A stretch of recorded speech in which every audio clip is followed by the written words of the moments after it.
Hello, friends. Welcome to the Do It for the Process podcast. If you're listening to this, you are in the right place. You are on Spotify, you're on Apple Podcasts, wherever you listen to podcasts. If you're watching this podcast, hi, I'm trying something new.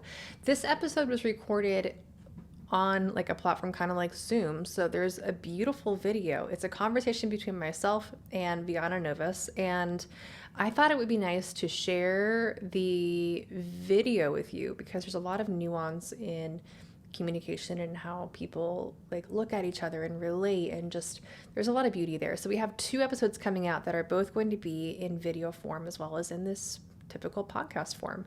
So I hope it's exciting to you. I hope that you get a lot out of this. This episode is about, just to jump right into it, this one is about the way that beauty is informed by contrast, how trauma and pain can lead to a rich and gorgeous life. Vyana shares incredibly openly, generously about their lived experience. I share some of my lived experience as well, and we just have this really open, vulnerable, tender conversation around what it means to be a human who feels and thinks deeply, who has had not the easiest go of it, and how all of that informs the way that we create. Vyana shares, like I said, so generously, and I want to honor that. I want to keep everything in this episode that we discussed. We are friends in real life, so we share really openly with one another, and that has a different feeling to it. And Vyana came to this conversation ready to be vulnerable with you, which is such a gift. Like, oh my gosh, you're going to leave this feeling so seen and grounded, and like the things that have brought you to where you are were in your life for a reason, and the beauty that you have the ability to create from that cocktail of whatever happened in your past, whatever is currently happening in your life. All of that is part of your resources that you can pull from to create beauty, to create meaning, to create impact, to nourish yourself, to heal yourself. Like, we talk a lot about trauma. We talk a lot about childhood wounds. We talk a lot about things that are triggering. So I want you to be aware of that before we begin. Eating disorders, sexual assault, some traumatic experiences, narcissism, things that are just hard parts of the human experience. So if you have capacity for that, stay tuned. This episode is long. It is going to be so worth it. If that is not the flavor that you need right now, I respect that. I see you. I've been there myself. There are 90 other podcast episodes in this podcast that you can dive into that are centered on creativity and beauty and business and growing your passion. So dive into one of those. There's a plenty here for you. This episode is going to be so rich and gorgeous, though. Trigger warning. Just be aware of that. If you have capacity to hold the story, it's told so thoughtfully and with full context. So nothing is just like thrown at you. But I do want to like preface this with a little bit of that. I love you. I can't wait to hear what you think about this. All of Vyana's information is down below. Go check out their links. Check out their Instagram. I'll link all the things. They are so deeply inspiring and just one of the most beautiful people that I had the honor of having in my life as a speed dial on my phone. So I love that for me. And now you get to hear from this special human as well. And stay tuned. We have some fun things planned for the future that we're excited to collaborate on however that shapes up. More to come. Okay, let's dive into this conversation, and I love you. Let's do this.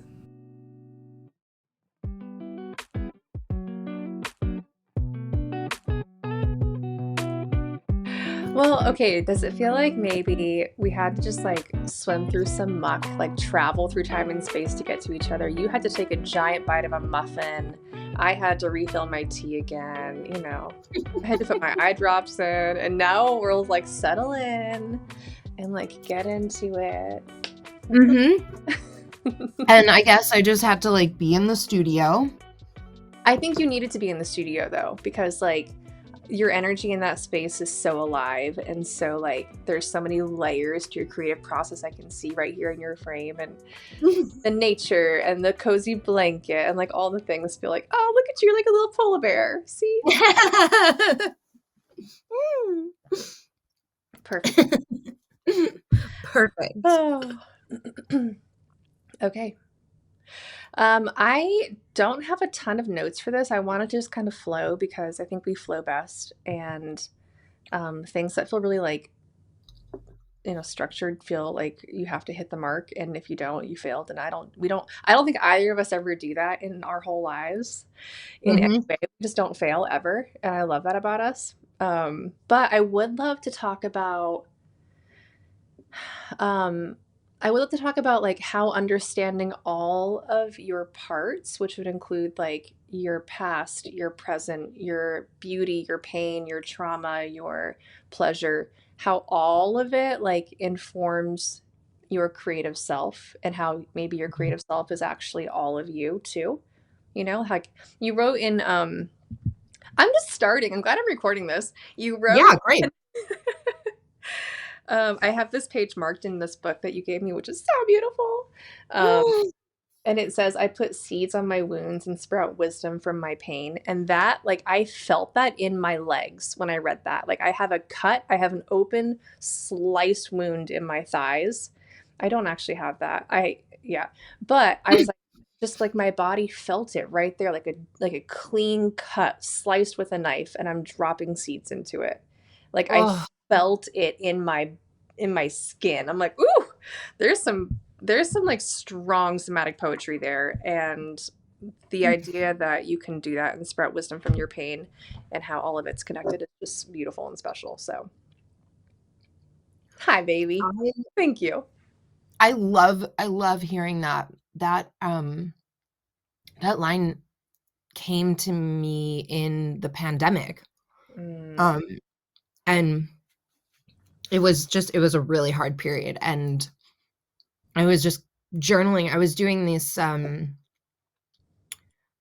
I'm trying to remember what I love titling my journals, and I think this one was called Moments of Nothing, and it was just this like sketchbook, doodle, journal, writing mashup of things, hmm and that's where that came out. It was just this little like blurb in there, and now I've been like, wait, That's that's special. yeah. I So thank you. I love hearing how it landed, and I love this idea for talking about the whole self because it's very much, I think, the essence of what allows our stories to come through our work in a way that is palpable, in mm, that I feel you in my body. I feel your work in my body. Bringing ourselves into the room, at least into our studios, is, I'm just going to keep it in my lane. For me, I can see the difference in my work hmm from the periods of my life when I was compartmentalizing and really attempting to be something versus coming into the humility of being in this kind of like worn down and gritty way that's not as pretty, using air quotes with that, hmm it's more honest to myself, and I can feel it manifesting in my work in a really different way these days. So I love this theme, and I also, I love doing the let's just have a conversation in public because Yeah. having the structure is, you might lose the turns that you're like, wait, I want to follow that one. Let's go Absolutely. there. Absolutely. Welcome, Vyana Novus, to the podcast. I love that we're starting your like intro with this beautiful like ooh. I got open already. I dropped some seeds in. We're moving in our studios. We belong in our studios. Um, Mm. I love this. For those of you that don't know Vyana, I think I met you in the pandemic, maybe in 2019, but I think it was mostly during the pandemic when we were all kind of stuck. And you began the way that I was introduced to you was I fell in love with the way that you incorporate natural pigments into your creative practice, and the images that you shared during that time were so sensual and Mm. earthy and like beautifully close to earth, close to home, and that felt like, oh yeah, I see you. There's something that I'm like, I connect with this. Hold on, who are you? And And I'm like, wait, I think I'm feeling some feelings over here. Hold on. Um, and you had at that time a publication and you took guest submissions and it was so beautiful. What was the name of that? Feru. Peru, that's right. I It was, means iron in Sicilian. yeah.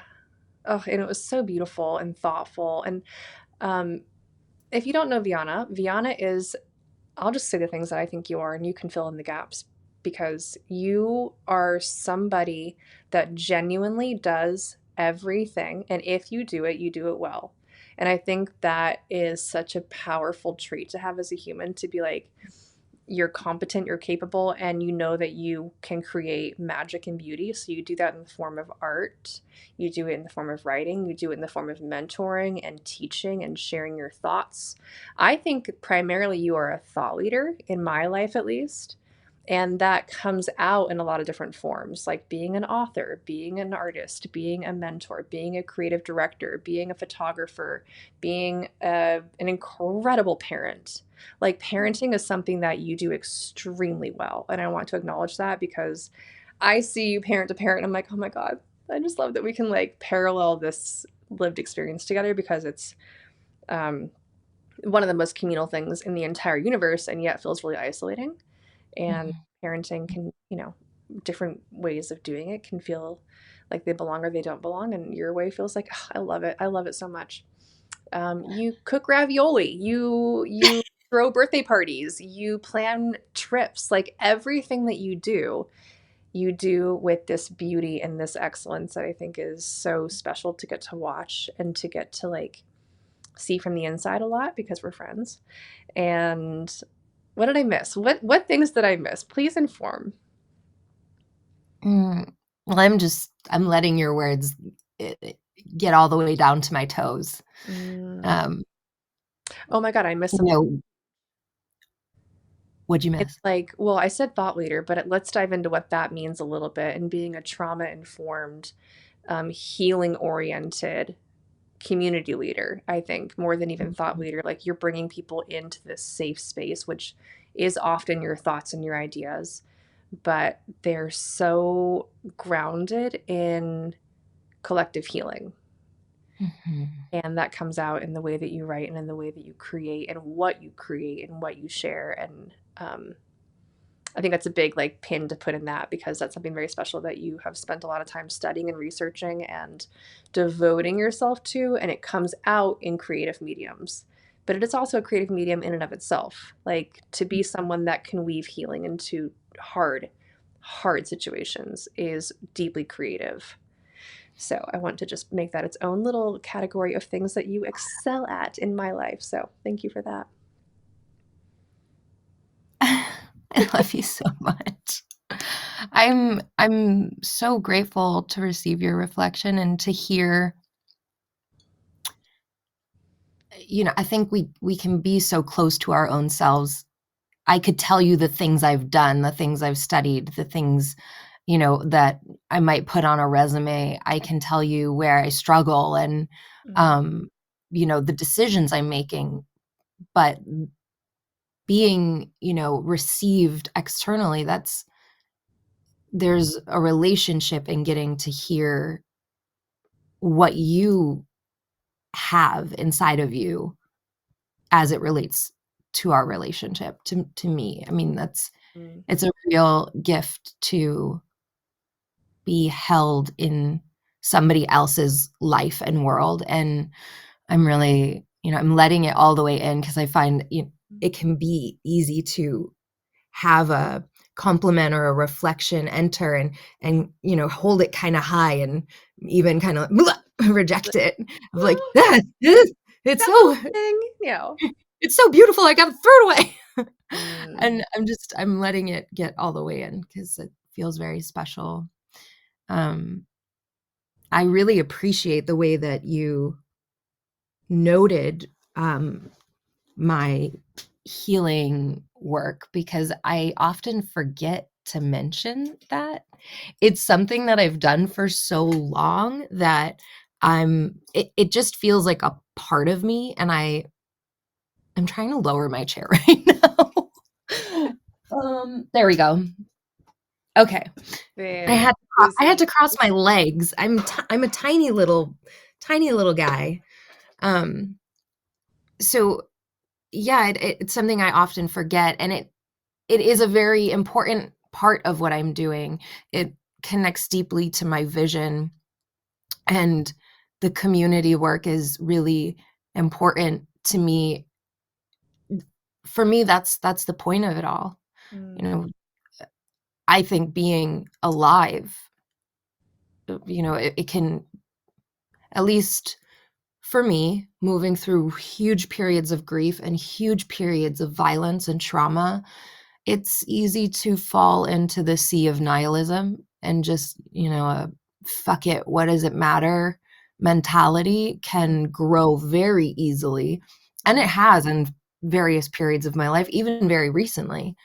And holding on to vision for me, yeah. I always come back to community. For me, it's the start and the end. It's where I find my grounding, and it's where I find, the light at the end of the tunnel. Nothing is going to come with me but love. I don't know what that does in the universe, but certainly it's a frequency that continues. Um, and I think I can relate to that through my experience of grief and the way that love continues to pulse long after something ends, long after someone goes. Yeah. So, yeah, that I really appreciate the way you wove that all together. I love that. My 6-year-old is really infatuated with death right now. Like we talk about it every day. We drive by a graveyard every day, and every day he's like, "Mommy, there's little ghosties over there." And I'm like, "Yeah, maybe. Yeah." And it's so precious because he's so young and his idea of the universe is so pure, like Mhm. uncomplicated. There's no narratives that he's been given. He's just like receiving information from all around him and like distilling it. And he always just says like your beautiful energy is going to stay on this earth. And I'm like, yeah, absolutely. And I just love that like someone adjacent to his life passed away recently and he is aware of that and is like their beautiful energy is still on the earth. And I'm like, their beautiful energy is still on the earth. He's like, all the bad things, they just go away. We're he's in the age, he's 6, so he's like very much learning about right and wrong, good and bad, just the nature of his Mhm. like psychological development. So we're always like, well, I know you talk about this with Daily a lot too, like good, bad, it's fine. But it's so precious Yeah. for him to be like, your beautiful energy is what lasts and it will always be here. And it's really sweet to talk to a child about that because it just makes me think like how can I increase the level of beautiful energy that I get to hold in my body and in my orbit and in the people that I'm near, and how can I encourage my community, whether it's like the closest people to me or people that are in my distant online communities or distant neighborhood communities. Like how can I just increase the level of beautiful energy that we each get to experience, because I think that is a compounding renewable resource. I don't think it's limited. I don't think it's finite. I think we can create an endless amount of it, even in the Yeah. hardest things. Like, I know we both know, like, we both have like felt the darkest and the saddest and the whateverest. And also, we're still here making beauty. So, hello, world. Take note. Yeah. Yes. Elias, precious baby. No. I want to like write. I actually, what I would love is to have a recording of his precious voice. Oh, His beautiful energy is still in the world. I'm like, yes, it is. I can hear it. I can hear it. I know. I'm looking at this wall in my studio that's full of windows, and it has a line of desks in front of it where I usually make paint. And I want to put it up as a banner right above Mm, the windows. your beautiful energy. Yeah. Yeah. Elias. I mean, that there you go. That's a whole vision right there.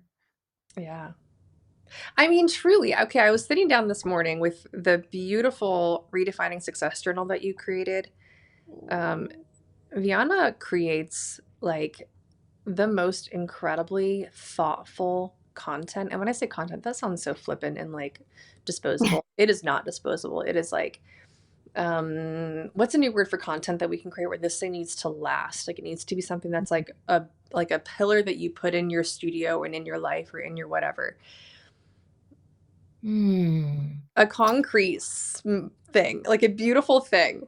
But I was sitting with this journal. Where was I going with this? Oh my gosh, I lost it. I got stuck Elias, with a new word for content. beautiful energy still on earth, Yes, yes, yes.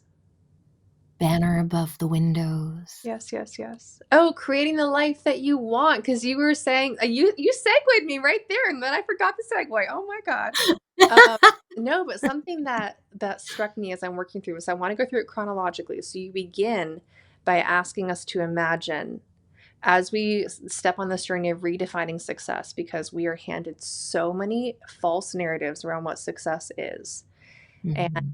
you and I have talked about this, especially as creatives who walk through the world and see the world with a little bit more of our heart present than maybe some people are comfortable doing. They could, but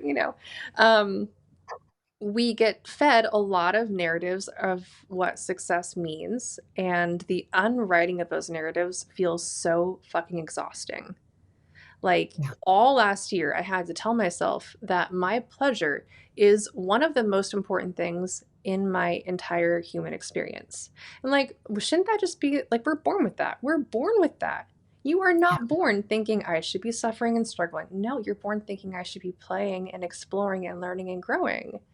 So, Yep. the unwriting of these silly, ill informed, toxic ideas around success, which are things like, are you performing in the right ways? Are you achieving the right goals? Are you hitting the right marks? Are you waking up at the right time? Are you going to bed at the right time? Are you eating the right things? Like all of these should things that get stacked up on us, we take All in. the judgments. Yeah. Yeah. Mhm. All of the like, relationship steps and the different like ways that you should be evolving as an adult and like as a business owner and as an entrepreneur or as a CEO or whatever. I'm like, what actually begins to bring me pleasure, and can I do that in a way that betters the beauty within me and within others? And if so, is that sustainable and can I make money doing it? Because capitalism, hello. But I love that you begin this whole conversation in this beautiful journal with the idea of what actually supports the health and safety and the beauty in your life. And I'm just on the first step, let it flow, in the first section here, um, where you're beginning to like plan your priorities, where you're going to spend your energy, what matters to you, but beginning with the framework of let's redefine success. Like let's erase what you think of this word and add a new definition that actually matches you. Mhm. Can you tell us your journey to getting to that idea and maybe expand on that idea and just share some thoughts on that? Because I'm in that state. I'm in that stage right now where I'm like, what is success? What do I want? What do I need? How can I care for all the humans that I have to care for and keep the tenderest part of me alive and growing? Because I know it's still a little seed. Yeah. Yeah. This deep reflection on success was born out of necessity for me after my near death experience, being postpartum in that time, and also being in a narcissistic, abusive relationship. Um, there was so much that I couldn't do Mm. physically. I was especially after getting released from the ICU. Um, I was still I still had an active infection in my body for 6 weeks. So I wasn't septic anymore, but for 6 weeks, and, that was my first 40 days of parenthood. I was hospitalized 1 week after giving birth. Mm. And so that was physically I mean, I was waking up every day unsure if the infection was gonna, take over my body again, and wondering, oh, is this the day I'm gonna die? I don't know. And knowing I still have to nurse my baby, and um and deal with an onslaught of treatment that I I'm like thinking about it right now, and it really is very emotional still, and probably always will be, um to reckon with, like, really how deeply that period of time affected my mental, emotional, spiritual, physical well-being, Mm-hmm. um, at the hands of somebody who was, who was committed, I'm using quotes with that for those who aren't watching, um, to taking care of me, to being in a relationship of reciprocity, Mm. um, being so vulnerable, being in this state where I didn't have the capacity to fortify my mental, emotional state. My physical state was completely worn down. And spiritually, I mean, I was between worlds. Like, Yeah. I came back to nurse. I that was like the only moment that I spent in my body. I was out, and kind of revisiting to the, like, grasping for the place that I went to in my near death experience, trying to find my way back there. Right. And then, Delu would cry and I'd be like, "Ugh, back. Okay." Um, Success was a really big part of the ways that, um, my situation was weaponized against me by my partner at the time. And, you know, something that I feel very proud of that I just wanna name publicly because it often is a thing I forget to say. Mm-hmm. I gave myself 3 years of maternity leave from a business that I built when I was 23, and I gave birth at 27, fresh, not quite 27. I turned 27, a few months after Daly was born, and, I was in the ICU fighting for my fucking life, and I was still making money. Mm. And I say that, not like, I say that to myself, Yeah. to remind myself, because of how my capacity was weaponized against me, and how I was treated in the ICU, literally being told that my life was less valuable than money.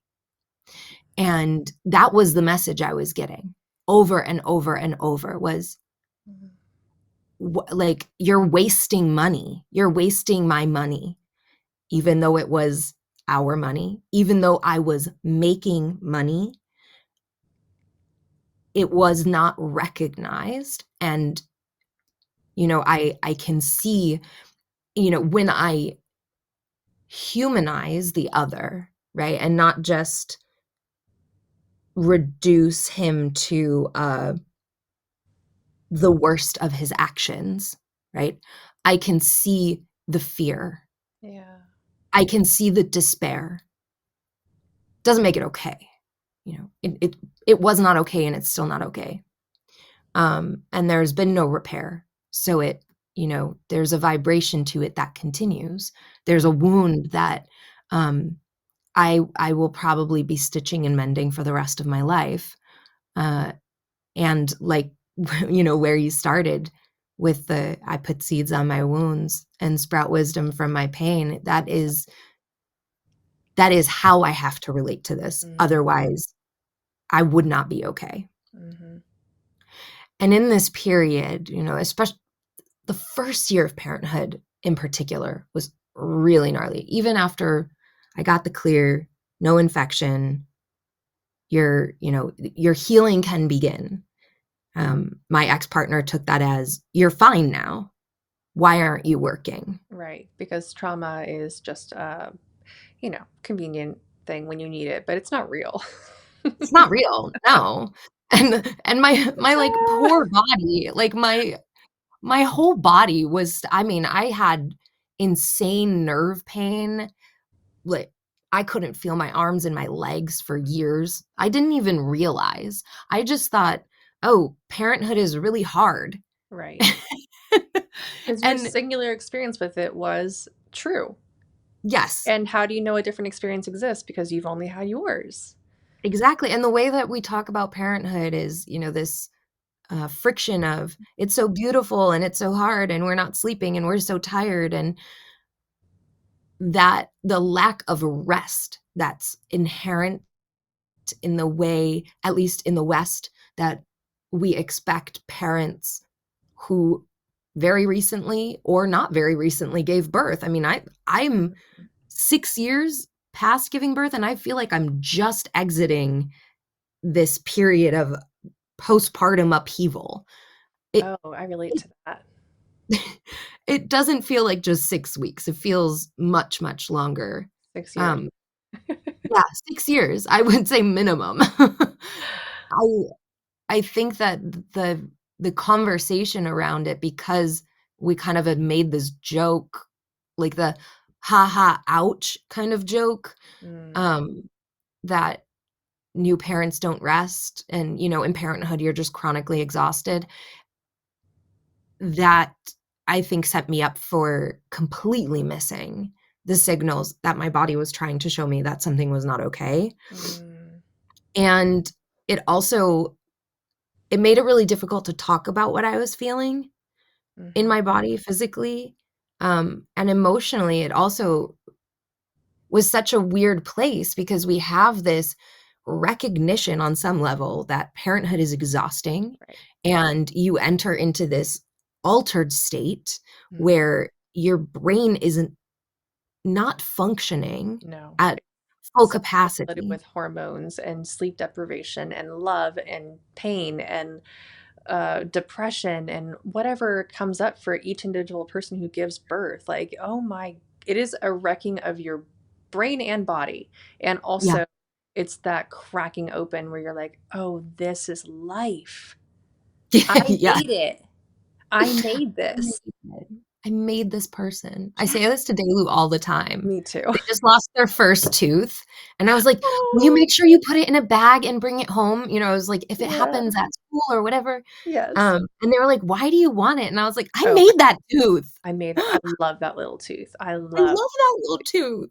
my older daughters. They're like 13 and 14 now, and they literally roll their eyes like, we know, mom, you made us from your body, we made, you came out of your vagina. They're always like, we know, and I'm like, yeah, but like, do you understand what that means? And I think they're just, beginning to get it now that they're like turning into their own adult selves, and I'm like, yeah, you're finally beginning to understand, but you still don't get it, but that's okay. Mhm, But I love that mhm. it's such a trope around our house that they just roll their eyes like, we know, mom, you made us from your body. And I'm like, I did, I made you. Look at I ma this body. I made your whole body. I made I that made nose. you. I made your ears. I made that cute little Mhm. freckle on your So cheek. cute. So cute. It's astounding. Hmm. Um, and there's that friction of exhaustion, Yes. and then holy shit, Yeah. awe, indescribable awe. Yeah. But all of that against this societal conversation Mm. about bouncing back, Right. and all, even if you're out of the mainstream, which I would say my community, the circles I run in intimately and also in a wider way,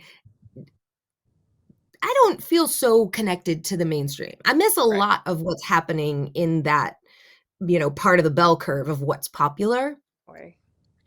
but that gets in.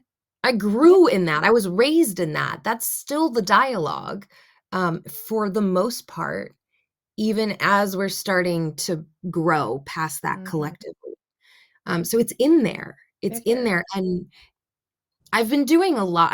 I'm gonna tangent, but we'll follow my little ADHD brain, and I am gonna loop back. I've been doing a lot recently around some conscious reprogramming and Mm. um, working with the subconscious in the alpha brainwave state with the limbic system where so much trauma is held, Mm. 90% of our brain power exists in our subconscious. Wow. 10% is our conscious brain. That makes a lot of sense. Fucking crazy. Yeah. So when we talk about things like the will, moving with your will, with your like I am deciding, I'm putting something into action. Mm-hmm. Yes, and a lot of that was already decided by your body, your mind, Mm-hmm. in this subconscious way, in this quiet way that's informed by all the things that you've received through your life, because that's the button that gets pressed at birth and is recording all the things. That's the stuff where you might not consciously remember it, but your body does. It Yes. lives in that subconscious space. Yeah. And I'm seeing the more I'm getting in touch with this, the deeper I'm going into this. I mean, I would say I've been in a deep state of devotion lately. Um, I've practiced meditation for 20 years, almost 21 years. And in the last 3 months, I feel shifted in ways that my practice has never gotten me to Mm-hmm. because of the specific things that I'm going after in my subconscious brain and the way that that's impacting my limbic system, which is, very deeply connected to the trauma body. There's a lot of information about that in The Body Keeps the Score. Yeah. The Bessel Vanderkamp, I think is Mm-hmm. his last name, Vanderkamp. He talks a lot about that. And Paul Levine, what is his first name? It's okay. We can always put him in the show notes. There are a few um, people who are working in the field of looking at how the subconscious brain connects to our trauma bodies and how that informs so much of our experience of life. And during postpartum, it felt like, looking at that experience from where I am now, it's like somebody unlocked this Pandora's box of my subconscious mind and was like, "Run free, child! Wreak havoc, chaos agent, like, go." I mean, I was hanging on by a thread in that period. Yeah. And that's where this journal was born. It was my way of surviving. It was my way of reminding myself I exist, because I couldn't turn to my resources like I normally do. I couldn't access my creative modalities because I was in so much physical pain.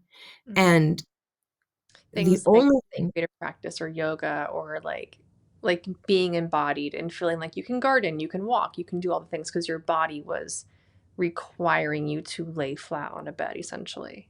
Yes. Yeah. I mean, my big Whew. work for the day for a long time was walking from the bed to the couch. And then, my the goal setting system that's in the journal is what I used to set goals, like putting on pants. That's where I was starting with Yeah. this. And a lot of it just came from, I'm here. I can't move much, and I'm just gonna think. That's all I got. All I got is thinking. So what can I think about to not add to this despair Hmm. that's so loud and consuming? It's like this, it felt like I went from being an ocean to a nearly dried up puddle. And that, like, the last little bits of water that were left were like, we exist. We're Yeah. still here. And that was the part of me that was reckoning with success Mm. and what it means. And what I came to understand was there's a really important line in success. There is success insofar as our survival. I'm successful at making sure I'm alive. Mm. I'm making money to feed my family, Right. pay my bills, right? That is a level of success that is important, I think, to name as a foundation, because this other thing, this internal sense of success, the sense of success that is motivated and grows from our relationship to our own selves, can often get tangled up with this survival.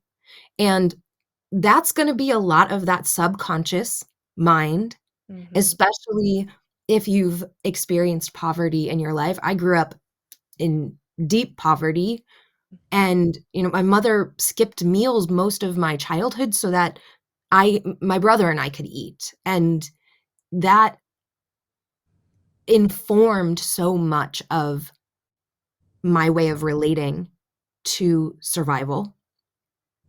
So working with this idea of transforming what success means, I could feel the tension whenever I tried to go in and give myself recognition. That survival mechanism kicked in and was overwhelming. And if anybody can, tap into their experiences of having a trauma response where you freeze and your body is just like, nope, Yep. offline, that's it, we're done.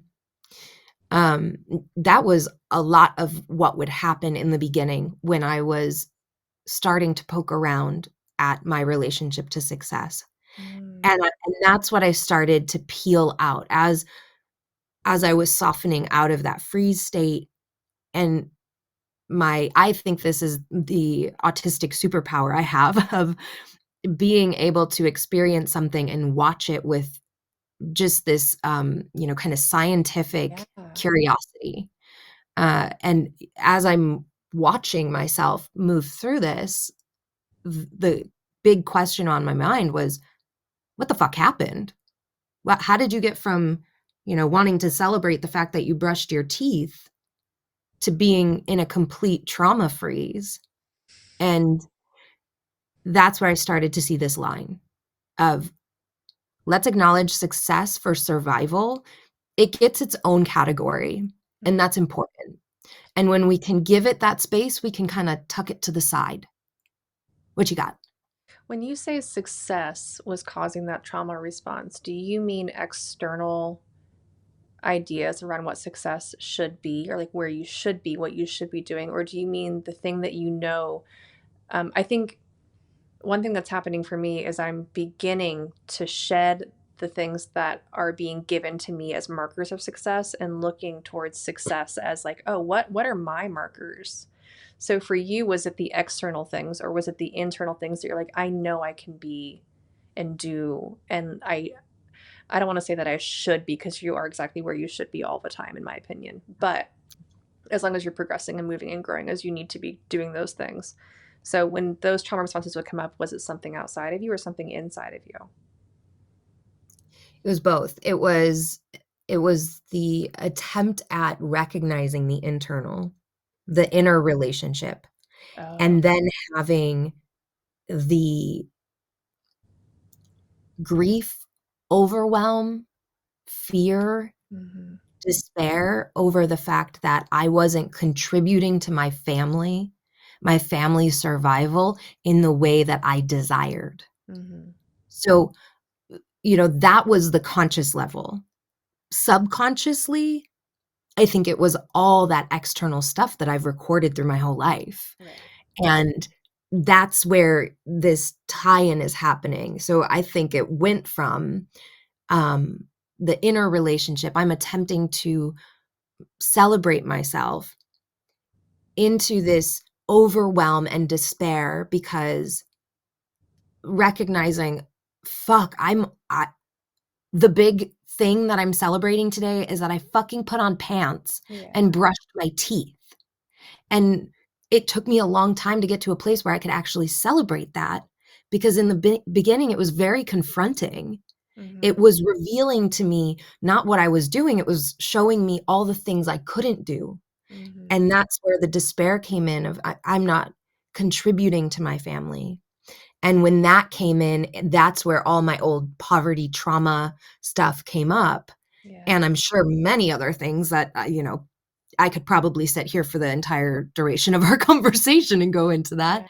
But that's where the subconscious kicked in and had the reaction to, oh, you're not contributing to your family. Oh, perfect. We know exactly what to do with that.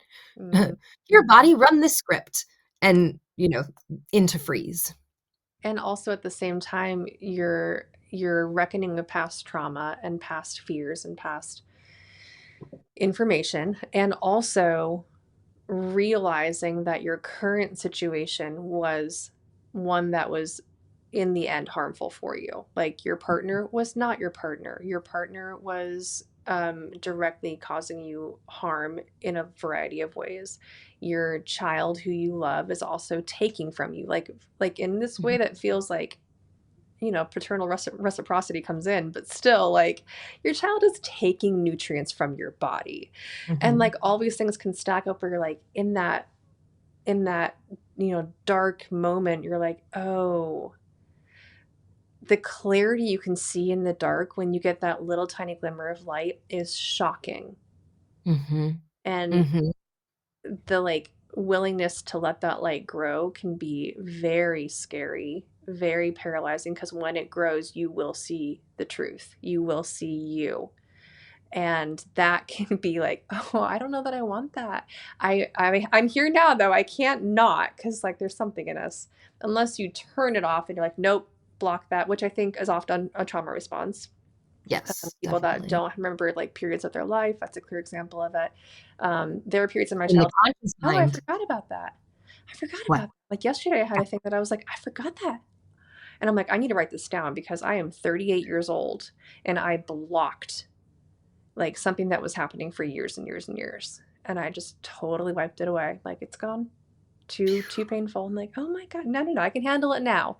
Now I can Yeah. handle it. It came to me at the right time, apparently. But when that little light begins to shine in those darkest of dark moments, which on the outside, yours looked dark. I think when my moments happened like that, things on the outside looked beautiful. Like Mm. it looked beautiful.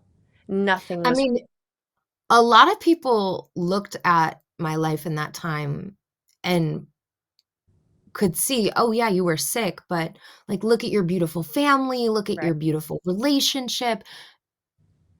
Nobody really saw how dark it was in that regard. Like, the reality of truly what I was sitting in, um,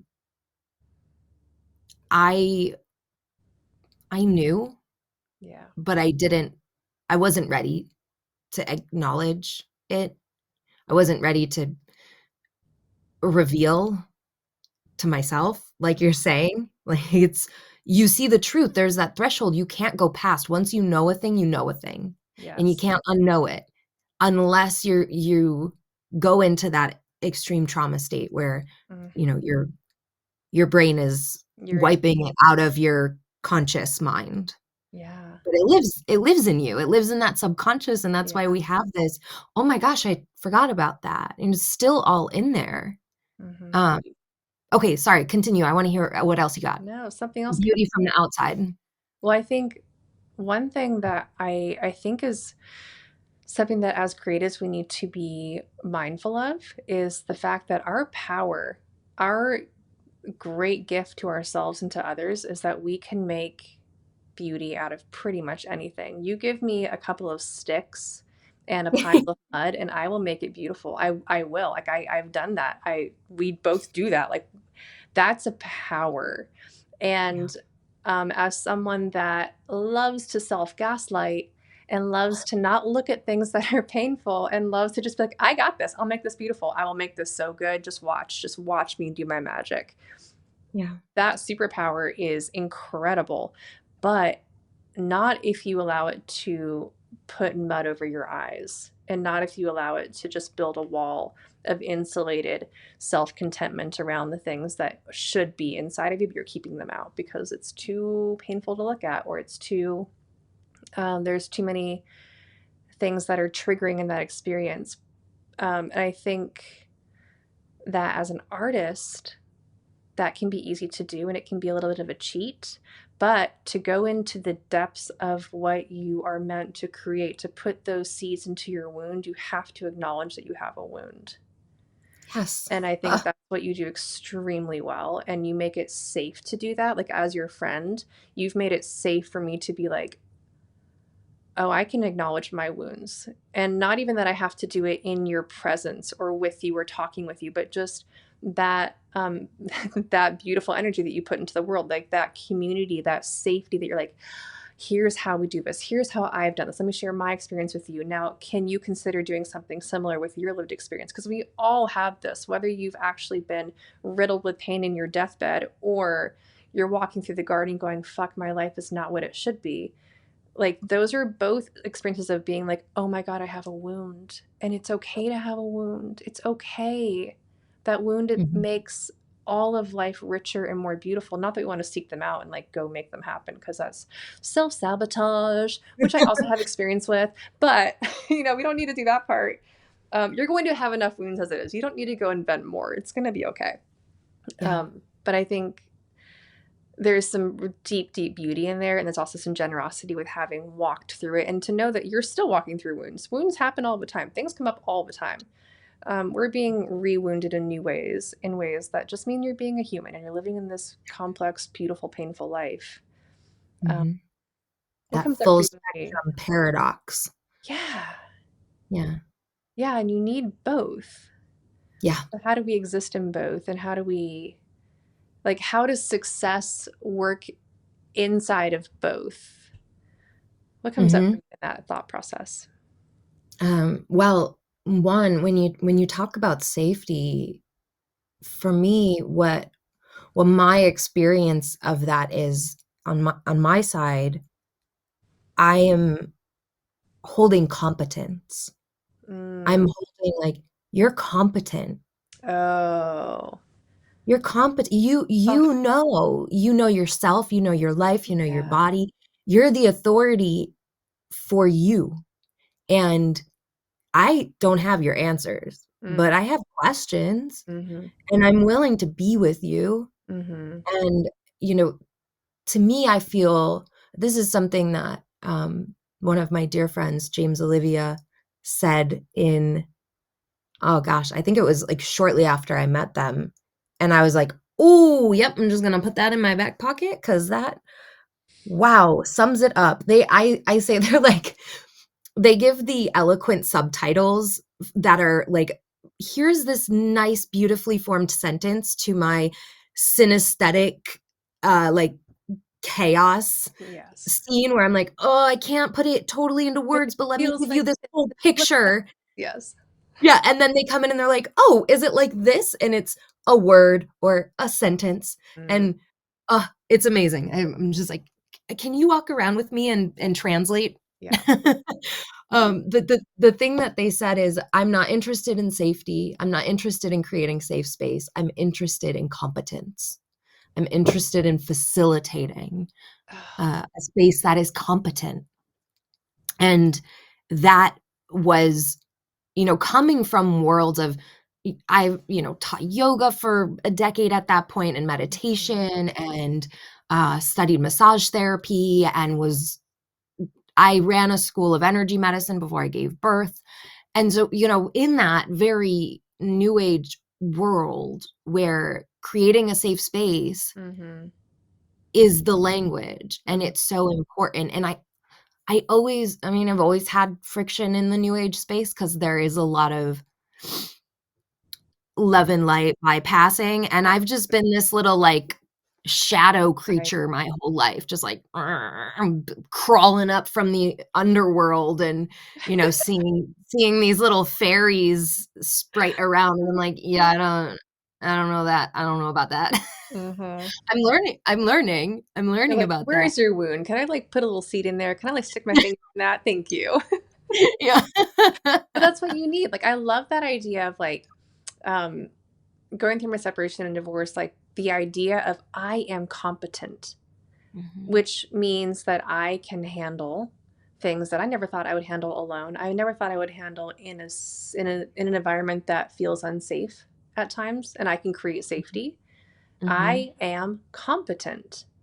But that expands to, am I competent in situations where a safe space is not offered to me, where the person mhm, in the room is not offering me any kind of safety, emotional, physical, psychological, nothing. Can I walk into that space and know that I am safety, and that I mhm. will care for me, and that my Yeah. wounds are mine to hold?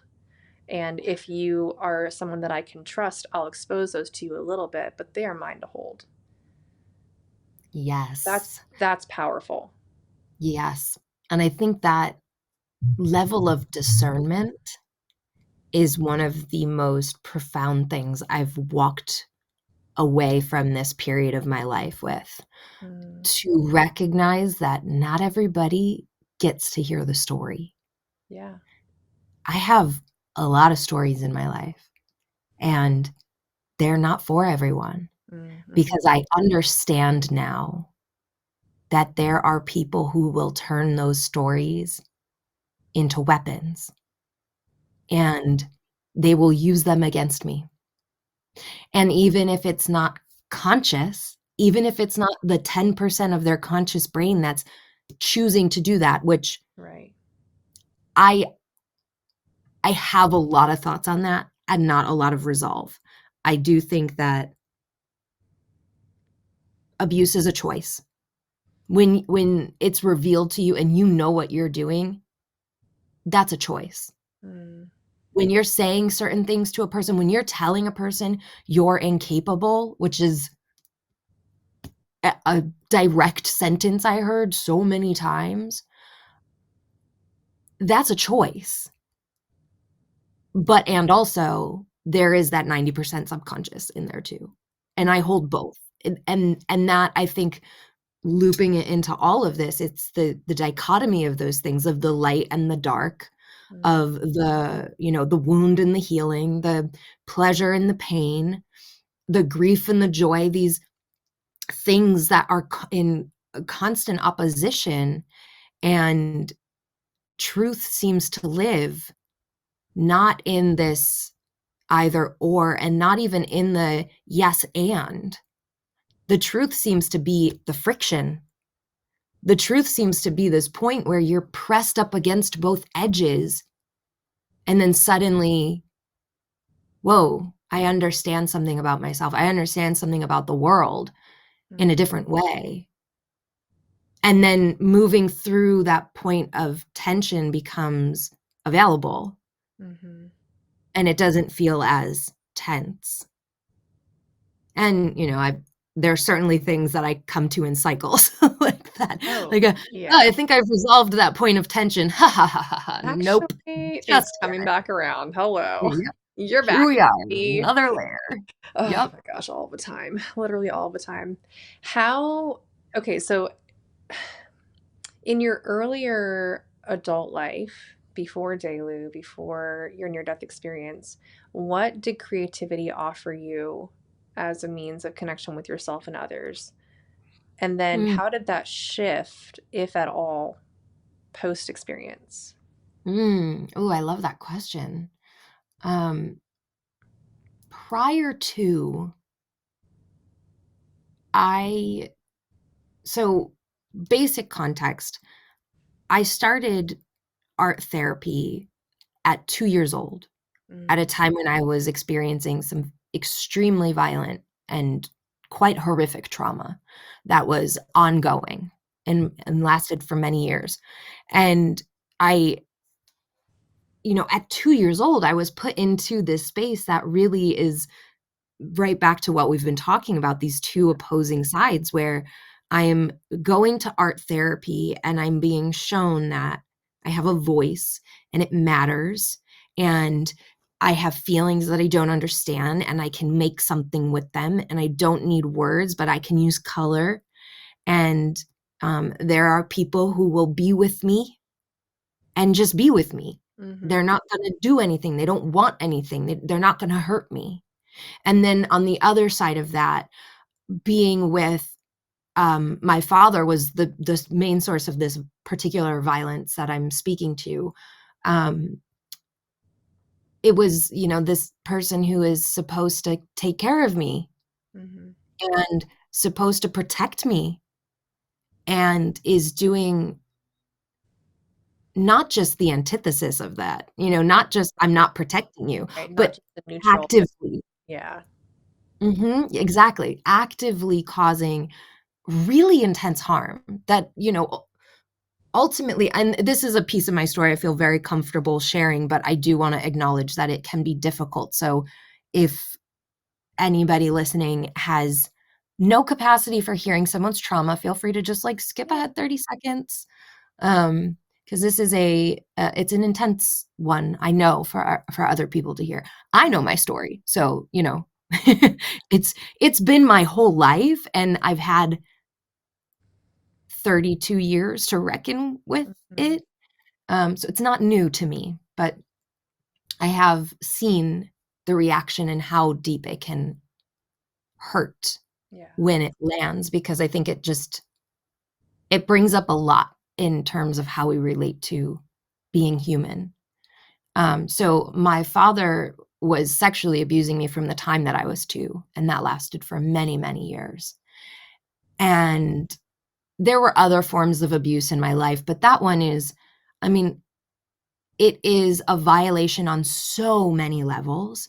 It's a violation that is, you as a person who doesn't have a fractured mind. Mm-hmm. And I say that because I think in order to create that level of violence, you have to break something in you Mm-hmm. to dissociate to a level that you can do that. Mm-hmm. Like there is something, whether he did it or whether it was done unto him. I mean, I think this is a much deeper pattern in my lineage, because there are other stories, there are other, you know, stories that are not mine to tell, but it is very clear that this is a familial pattern. This is an intergenerational passing of a very specific trauma.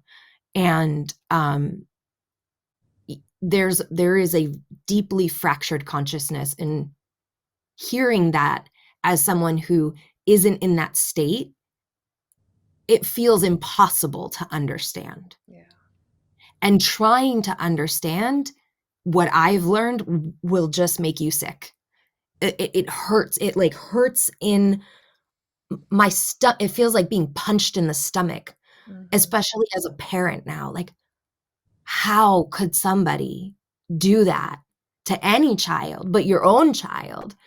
It's a uh it's a very demented and dark realm. And so this was where my life started, Yeah. in that and Baby. in art therapy. I know, Ugh. precious little baby. So So that so so contrast of sweet, so like, yeah, sweet baby Vyana, like living in the dark and in the light, which I hope the light felt like, like when you were in those safe spaces, able to create. I hope there was some balancing, but that no human should ever experience. And thank you for sharing that you experienced. Um, I mean, a lot of things, but I think just again, like back to like normalizing that pain is present. I think it Mhm. allows everyone to be like, oh, I have pain, maybe different or maybe similar or maybe lighter or darker, but it's still there. And it means Yeah. that we can all look at it without shame or without having to hide from it or hide it. Yeah. And it's all relative. I've experienced a lot of people going into this space of comparing trauma. Like, oh, well, mine wasn't as bad as that. It's like, nah, no, Yeah. don't. That's not the game we're playing. This really, I'm gonna tangent here, but I'm gonna loop back to your question because I love it. Um, this to me is a really clear representation of supremacy culture. Why are we ranking each other? Ooh. You know, this is Mm, completely unnecessary. And I think of the difference between a patriarchal and a matriarchal way of relating, mhm, of being in community as shapes. And patriarchal supremacy culture to me is a line. mhm, And when you tip that line, that's horizontal up, vertical. Oh, there's our pedestal, there's our mhm. ranking, there's the ladder, there's how we are slotting people in above and below each other, right? And then the matriarchal way to me is a circle, Mhm. and it doesn't have a beginning and an end. And I think of it to like a circle, a very organic circle, like a rock, or oh my Ooh, gosh, look at this little plate I have is kind of like a perfect representation, yes. right? It's irregular, but it has no beginning and no end. And it's different at every point. There's different texture, there's different color, there are so many different ways of being in this tiny little circle. And that's, I think, a really clear distinction when talking about trauma is if you find yourself in that place of ranking, Yeah. that's a thing you've been taught. That is Yeah. supremacy culture expressing itself. And what does supremacy do? It fucking hurts us. Yeah. Supremacy sucks at difference. Supremacy doesn't know what to do with difference other than rank it. And that ranking hurts because it is not who we are at Mhm. our essence. That, a mushroom, a flower, a tree, whatever, a bird, they're not like, oh, I am the better bird than you. I am the better mushroom than you. You know, like it's not nature. It's Yes, not that's it's not true. in our nature to rank in that way. At least I like to believe so. Mhm. I mean, we could certainly travel down the thought of um, survival and how that comes to be, and the kind of um, Yeah. there certainly can be a sense of hierarchy, but when we look at matriarchal ways of existing, there is a communal sense of support, Mhm. even when everybody has their role and everybody has um a different use of their power. Oh, So okay, big long tangent. Back to your question. Thank you for traveling with me. I love that. um so prior to giving birth, this was really my rooting. My grounding was every time I reach a point in my life that feels unbearable, and there were many, I turned to art. Mhm. But at the same time, because there was so much unresolved pain and unacknowledged pain, and I was very dissociated, and just I was in an active state of trauma. This is the first time in my life that I am not actively being abused. Oh my God, Vyana. Yeah, I Are you got just like divorced at soaking it? 30. Yep, Whew. 30 fucking years of being abused. So there was no there was no way to process in a way that Also, was like, it ended. 30 years of you coming to terms and like understanding and realizing that you are capable. Oh, Because I'm yes. sure that part of your journey goes from like childhood and needing safety and security and connection with the people that are supposed to offer that to you, but they're absolutely not. Turning to like other people for that, turning to like eventually a marriage that didn't end up serving you for that. And then finally being like, oh, I'm capable. Like Mhm. I can give myself that, Yeah. which takes That time to mature into. So that's so like a child can't do that.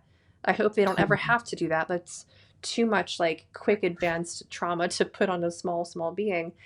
But Yeah. even as like a young teen and probably even early 20s and mid 20s, you still aren't fully ready to be like, oh, I'm good. Yeah. And I think in Yeah. your early 30s, you step into that and you're like, hi, hi. Oh, this is what adulthood looks like. Yes. And It's it can relentless be, and it, beautiful. yeah. And also, you are capable of it. Yeah. Yeah. I think all of that was the foundation that allowed me to create the Yeah. Redefining Success Journal, because it didn't start at my near-death experience.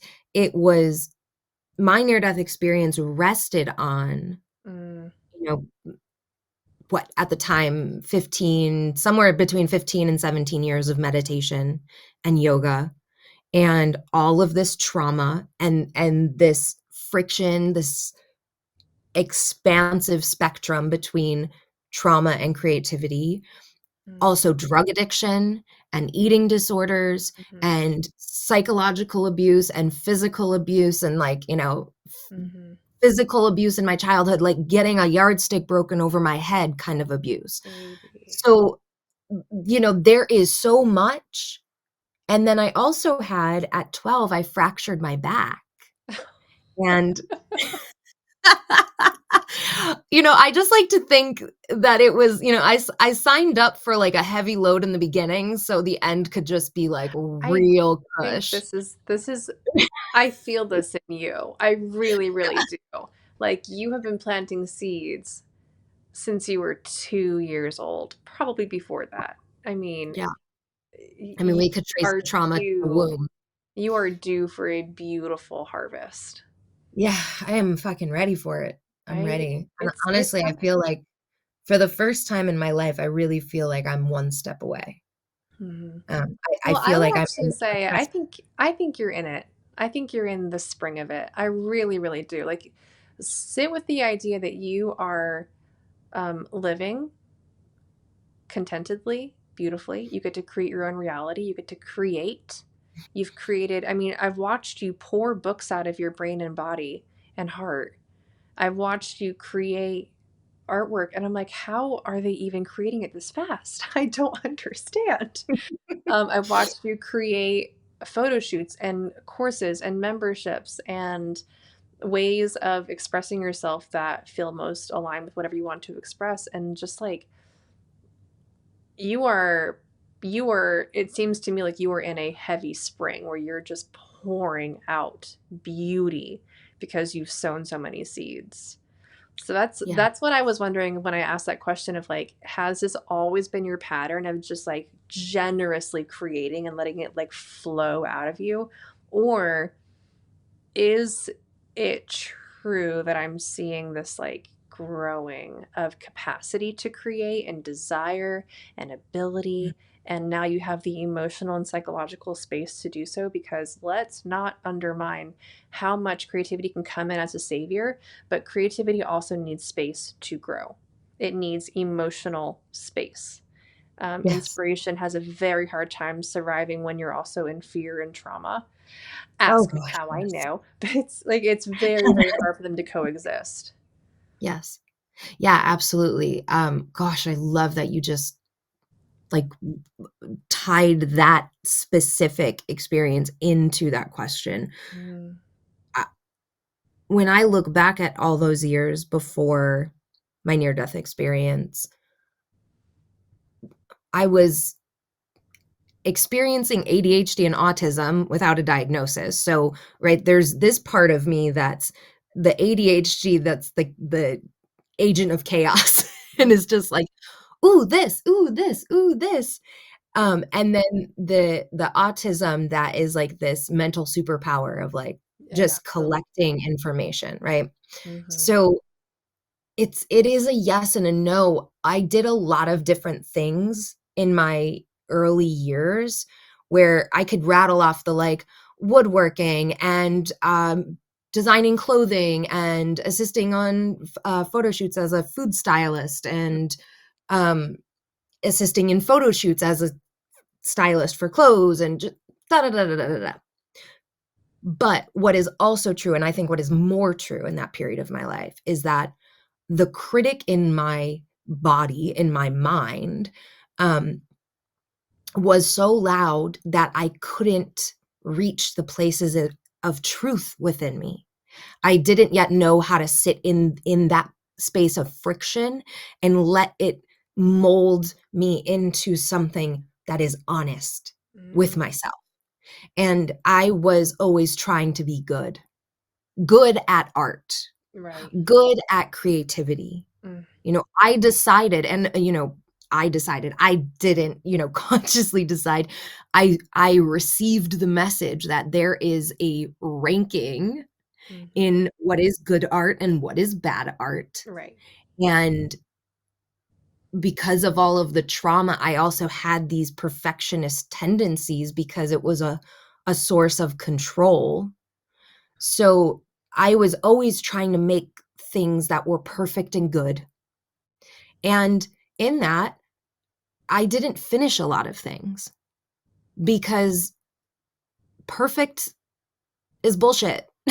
Yeah. Perfect isn't like, what is that in art? It's so subjective, It doesn't exist. and it doesn't exist. And same with good. It's like, Hmm. I don't know, I guess you could say good, there could be technique. You've got good technique, But which barely. I mean, Picasso paints it on cardboard. Like, no, we okay, can let that go. Like, yeah, and also, yeah, like, I think about oil painting and how, if you don't understand fat over lean, you don't understand how to, like, really right, work with something your might layers. peel off. It might like Right, disintegrate it might over time, crack, but you know. but I don't know, there's something kind of beautiful in that, like, Yeah. like, rebellious spirit in me is like, "Ooh, well, maybe I wanna do that. Maybe I Mhm. want it to do that." There's a Maybe piece in it's not a matter of bad the technique, it's a choice. there's a piece in the MoMA that Helen Frankenthaler created, and it's on raw linen, and it's Mm, oil paint on raw linen. So it is literally disintegrating on the walls. Like that piece will not be there in 100 years, and I love obsessed. that. I'm Like fucking that to me obsessed with makes that. that piece so much more poetic and so much more like bold and powerful, and the poetry in that. Like, are you kidding me? Yeah. I'm just gonna stare at this. I mean, my grandkids might not see this painting. It might not Oh, exist. it gives me chills. Me That too. is Full body chills. Like, so ooh, I don't know if you can I can same. feel I got the hard hip chills. Yep. That is so stunning. I mean, that kind of impermanence Hmm. is it's a beauty I couldn't understand Yeah. before my near-death I experience, and relate I to think that like need for perfection and for making things that are good as a response to external desire for validation or safety or connection. Like, please value me. Please value what I've created. please value me, and, it could, of course, always come back to those core wounds of Mm. what I mean, I still struggle to articulate because I think there's a whole spider web of core wounds that have come from my early life, but definitely the, like, "Please see me as a person. Yeah. Please love me as a person, as my own person, as an individual." And then for that to manifest in our desire for perfection in our art, Yeah. in our creations, to say, Because it's "Well, one if I can just space, make it can't we? perfect." What you got? We can control that one space. Like, in this space, I'm in charge. So Yep, it better be perfect. yep. And That's then with the yearning underneath that, that's like, "Well, if I can mhm. get it to be perfect, then I can be loved." Mhm. At at least for me, I can look back and definitely see that connection of, if I can get it to be perfect, then you're gonna see me as a person and you're gonna love me. Yes. Yes. And especially with my ex, that was something that I was holding very deeply Yeah. because everything I made was criticized. I mean, everything was criticized. When like, when you're talking about your experience, I'm just like, "Oh, I fucking see you." Realizing, "Oh, wait, I can do this. Wait a second, I'm good at this. Wait, I know this." Yeah. I'm still having that. I'm like, I still feel like just like a little sprout in that regard. Yeah. Um, Or the and I opposite. Wait, really I don't want to do this. Wait, I am letting this go because yes, I'm capable. Yes, I'm competent. But that means that I'm also capable of saying no, capable of Hmm. saying, oh, that doesn't serve me at all. And I was told that it did and that it needed to. Or Yep. I told myself that that it needed to be a part of my life. And, ugh, the letting go feels so good. Ooh. Yeah. And I think that's the biggest thing on the other side of this experience for me. And I'm not even going to say that it's related to the near death experience. I think it's related to grief. I think Mm, it's the thing that grief brought to me is that tearing down of perfection yeah. and tearing down of this desire to control, because Mm, at certain points I was holding myself back from the grief. And then when it came and it was just wild, it was just wild. It was what it was. Grief is a wild beast that must be released yeah. in order to receive the real gifts of it. It doesn't want to be tamed. And Yeah. walking through that, I came to this point where now I can walk up to my canvas that's blank and not want to draw or sketch first to make sure all my proportions are correct and make sure everything is laid out and I know exactly what I'm going to do. No, I just want to walk up to my canvas and I want to fucking play with it. And I'm going to like maybe mess up my proportions and maybe I want to. Maybe I'm going to fix them, maybe I'm not. Mm, Maybe I want you to see that whole process. Maybe I want you to see the cracks and the globs and every little imperfection to me now is the beauty. And that is how I'm getting all this work out. yeah. Because for the first time, I'm not in a place where I have people standing over me that I'm asking to love me by being good with my art. This is Mm-hmm. the first place and the first moment of my life that I am in my own world enough and in my own body enough Mm-hmm. and recognizing my own competence and that I create safety, everything we've been talking about. Mm-hmm. And now this is for me. Yeah. It's not about what I get back. It's it's what I offer. It's I'm going to take this thing that's living inside of me and I want to find a way to show it to you in color and shape and value and dimension, and I'm going to do my best to show you how I feel Mm-hmm. inside of me in its wild, chaotic, untamable beauty. Mm. And I mean, my mantra these days is do less. So when Oh, I'm making work, right? I'm sitting down to make these books and oh God, I could overdo it so easily. But I'm just telling myself, do less, do less. do less. And that's really what the Redefining Success Journal is. It's a system for doing less. It is because once you redefine success, you begin to simplify it into what matters to you. And the things that Mhm. matter to you are probably very, very simple. Yeah. Very simple. And maybe you go for grand, amazing, like beautiful, big, big dreams. Great. All for it. I do that myself. But success is relatively simple and Mm. very attainable. And I have the agency to reach it. It's not Yeah. something that's always out of reach. I can be in it now. You are in Yeah. it now. We are in it now if we reframe the way that we look at life. And I'm not saying to diminish your dreams and reach for less. I'm not saying that. I'm saying like own, and you're saying in this journal and everything that you do, like own the vision that is yours. Make Mhm. it a reality because you deserve it. You are capable of it. The beauty and the pain and the hardship and the chaos and the all the things that led you to this moment are here in your past. They're in your body. They're your open sores and you have seeds in them already. Let them grow. Let them grow. I'm like holding my thighs right now. Like my thighs are growing some seeds. What a weird place for me to put those seeds, but whatever. Um, I like imagining you sitting down and they're just like growing up like a little forest I around you. think that's how it felt. I do this thing. I think it's like my subconscious holds my thighs in trauma response moments, and it's so interesting that I've experienced like some just I have a lot of history with my thighs in particular, and it's so cool that when I read that I was like, there's a slit cut into my thigh, and instead of trauma being stored in there, there are now beautiful seeds. My dreams are being sown in there, which relate that to your own body as you need to, everybody, but that's where it landed for me, and it's just gonna sink in and live there. And whew. And all of this, like everything you just said, that it is now, the success is now, Mm-hmm. the way you're relating to the wound, this is the stuff that will allow us to repattern the subconscious. There are these 2 times a day that we can really get in deep, and that's when we're falling asleep and when we're waking up in those liminal spaces.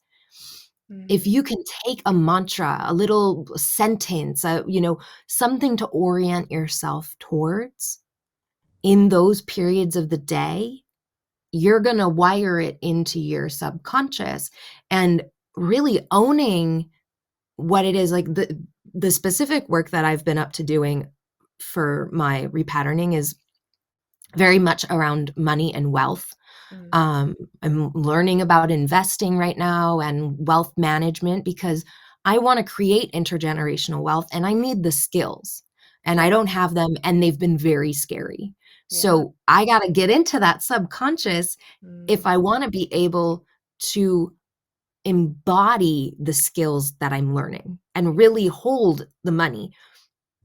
But accessing the place where I can hold it in my body now, it is right now. The prosperity is right now. It might not be the numbers in my bank, but I see it in my relationships, right? I see it in the love that's in my life. Yeah. That reminds me, oh my gosh, it is here right now. The success, the prosperity, the wealth, if we want to take that to like I think it's like the early 1800s definition, where it's a much more expansive definition of wealth. It includes health and, Oh you my know, it's a much wider look money at wealth. is not even money is such a silly little resource. Other things Yeah. matter so much more. Yes. Patrice Washington is the one who turned me on to that earlier definition. Her work is great. I love it. She does a lot around finance. And yeah, this is very much where I'm at, is the holding it now, believe it now, Mm-hmm. bring it into your body now. How can you believe the thing that you're reaching for right in this moment? How can you get your mind to hold it as reality?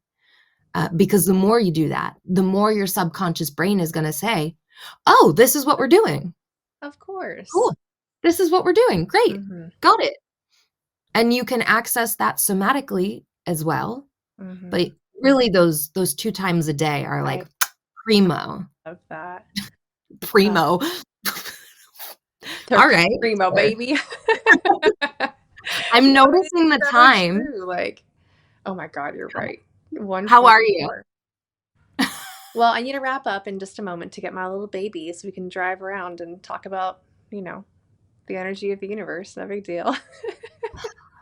I'm just going to Oh, go from one open receptive source to the other in both of you. So my day is so beautiful today. It is so beautiful. I've loved talking with you. Thank you same. for sharing so vulnerably and openly and generously. Um, thank you for bringing us into the memory of a lot of these things that I know were painful and still have the shadow of pain. And I know that you can use that to create beauty, and you do. So I know it's, Mhm. a safe container and you're capable. But I really, really appreciate you being open with us and for just sharing your beauty with us. You're incredible. Ugh, I feel the same about you. You have been such a source of inspiration and Mm. an affirmation. And I mean, just watching you live your life has been a real fucking gift. Um, so moved. And honestly, I am painting again because of you. Oh, Watching you paint has that makes opened me so the happy. places in me that was like, it's not time yet. It's not time yet. And I see you and I'm just like, oh, it's time. Oh my gosh. Look Yeah. at that. Look It's at this time. amazing woman who's out here It's with time. her 3 kids, been doing it for, I mean, how many years now? I mean, I had my first show in 2007. I was a child. It's I know. amazing. Crazy. It's amazing. This has been so beautiful. I love everywhere this conversation went and all the all the ways the dots connected. I mean, this is We could not have planned this if we tried. I love it so much. exactly. And I'm gonna end by saying, have you ever tried creating oil paint that feels like watercolor? Ooh, Play with that. um, yeah, you know what? It has been on my mind because I've been wanting to get I really like doing a little acrylic base where I can kind of map out since I'm not sketching Mhm. and I No. often don't have a reference photo, Yeah. so I'm just, like, going from my mind, Mhm. and I really love getting into, like, light acrylic washes for that base, and Yes. I've been sitting with the, "Okay, how do I translate this into oil?" What are you using? Are you I'm using using, something from the Chelsea yeah, line? I'm using the brush cleaner. Oh, shit, Yeah. okay. And you can tip it with like a little bit of linseed oil if you want to, but I just use the brush cleaner as my base and it dries within like an hour. And then you can just keep playing and it's so fun. I'm Oh my loving it. god. Okay, so are you taking your raw pigment, adding your brush cleaner, giving it a little mix and a mull, or are you adding a little If I was using raw pigment, I would use some linseed oil also as the binder. But okay, that's I'm what I was using thinking. tube paints at this phase because I want like the most vibrant colors and I want like those, just sunset skies that are on fire right now. I'm really in Ugh. my vibrant era right now. I'm living in it. Let's do it. Isn't I that fun? I just got some neon paint. Me, Neat. neon. Who am I? Oh, I can see you with neon. I I'm mean, like, I'm becoming a whole new person. I I love and now this. it's gonna we're gonna see it in my art. I'm gonna go from this, like, very monochromatic, earthy palette to now But like suddenly, like, splash a little neon paint over that monochromatic palette and suddenly all of it becomes so interesting. So yes, like, it glows. yes, the paint I'm glows. s Wait, I can't wait wait, to see our colors what we let's do create it. here. Let's do it. Oh, I love you so fucking I much. love you too. Thank you for inviting me onto your show. I love this. This is wonderful. This is the first real interview that I'm sharing. So this feels like I know I shared one a couple of years ago with Morgan Harper Nichols, who is an angel. And this is the second one. So I feel like this is the beginning of a new chapter and I love it. Ooh, I love it. Oh, that's so Yay. exciting. Ah, All right, okay. everyone, go check out Vyana's work. I'll put the links below to the resources that they mentioned and also Vyana's website, Instagram. Anywhere else you want us to go, V? Um, website, Instagram. Yeah, that will lead you to all the places. Yeah. Yeah. Oh, also, Peter Levine is the teacher I was thinking about. Peter Peter. Levine. Okay, Body Mhm. Keeps the Score. I'll re-listen to this so I got all the resources listed because we covered a Yeah, lot and they were all really, really we good. did. Beautiful. We did. Yeah, and, yeah, I've got some new things percolating, so, Mm. this year is the spring, When like you can were they saying. buy this journal that we referenced so many times because I'm loving it? When and where? I'm editing right now, you have the proof. I do. So I went through and I'm just editing and updating my file, and I'm, gonna redesign the cover, so, uh, realistically, probably June. Okay. But I like to I like to be very spacious. It might be sooner, but I flow with June my is neurodivergent magic. What's June that? is also very, very soon. So June is very we soon, can and it's wait. my birthday month. I just feel there's some magic in Gemini that. I'm babe. going I'm going to Sicily for my birthday. Like I don't know, I might do like a special birthday release. I'm 33 on the 3rd. It feels a little magic. There's a little Mm, magic happening. mm-hmm. And I'll be at the volcano, you know? I Oh mean, my, that's like I in love the ancestral land is I very love special. Yeah. Um enjoy every bit of it. Thank you, baby. You're I love you. sweet. I'll see you soon. Bye.